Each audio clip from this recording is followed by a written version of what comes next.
Bismillahirrahmanirrahim. Assalamualaikum warahmatullahi wabarakatuh. Alhamdulillahirabbil alamin.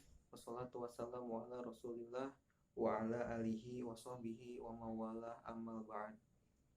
Pertama-tama, nama saya Luki Pratama. Saya dari jurusan Ilmu Al-Quran dan Tafsir semester 5 kelas A IAIN Syekh Nurjati Cirebon. Di sini saya akan memaparkan studi tentang kajian kitab Sahih Muslim yang merupakan karya dari Imam Muslim. Dan video ini diperuntukkan untuk memenuhi tugas ujian akhir semester mata kuliah kajian kitab hadis.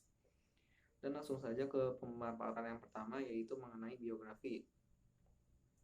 Nama lengkap Imam Muslim yaitu adalah Abu Al-Husain Muslim bin Al-Hujjaj bin Muslim bin Qawiyas Al-Qusairi An-Naisaburi. Beliau dilahirkan pada tahun 204 Hijriah atau 820 Masehi.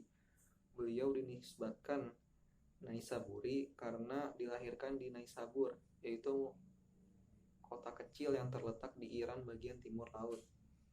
Beliau juga merupakan seorang imam besar dan pengumpul hadis termasyhur yang mempelajari hadis sejak kecil dan mencarinya hingga ke berbagai kota serta mencari ulama-ulamanya, baik yang terletak di Irak, Hijaz, Syam, sampai ke Mesir. Dan beliau juga pernah mempelajari hadis dari salah satu gurunya, yaitu Al-Bukhari. Imam Muslim belajar hadis saat usianya kurang lebih 12 tahun atau pada saat tahun 218 Hijriah atau 833 Masehi. Dan sejak saat itulah beliau sangat serius dalam mempelajari serta mencari hadis. Dan beliau juga dikenal dapat menghafal ribuan hadis dan meriwayatkannya kepada generasi setelahnya. Dan untuk karya-karya dari Imam Muslim sendiri sepanjang hidupnya telah banyak menghasilkan karya-karya ilmu pengetahuan yang sampai saat ini masih digunakan sebagai referensi dan rujukan bagi umat Islam. Dan beberapa karangan kitab beliau antara lain Al-Jami' Al-Sholih, Al-Musnad Al-Kabir ala Ar-Rijal, Al-Jami'ul Kabir, Al-Asma wa Al-Kunna, Al-Ilal, Auham Al-Muhaddisin, At-Tamyiz, Malaisa lahu ila rawin wahid, At-Tabaqat At-Tabi'in, dan masih banyak yang lainnya.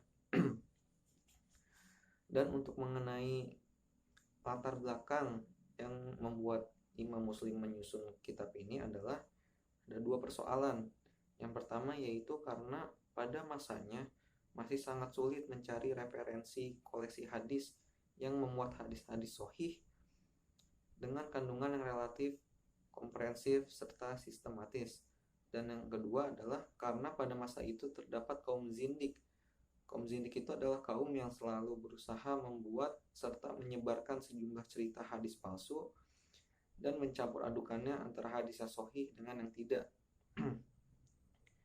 Dan untuk penyusunan kitab ini dilakukan selama rentangnya waktunya kurang lebih 15 tahun.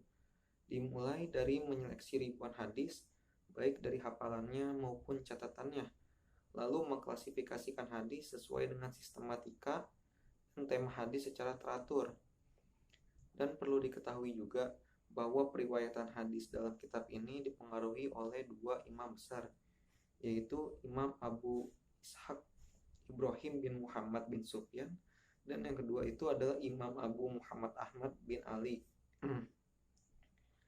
Dan dalam menyusun kitabnya, Imam Muslim menggunakan metode yang sangat bagus sekali. Beliau menghimpun matan-matan hadis yang sama atau yang senada dengan sanad-sanadnya pada satu tempat, tidak memisah-misahkannya dalam beberapa bab yang berbeda, dan tidak juga mengulang-ulang penyebutan hadis. Dan selain itu juga Imam Muslim sering menggunakan penjelasan makna ketika terdapat riwayat hadis lain yang berbeda dengan riwayat itu dalam menggunakan redaksi, padahal makna dan tujuannya itu sama. Dan mungkin sekian dari saya, kurang lebihnya mohon maaf. Wassalamualaikum warahmatullahi wabarakatuh.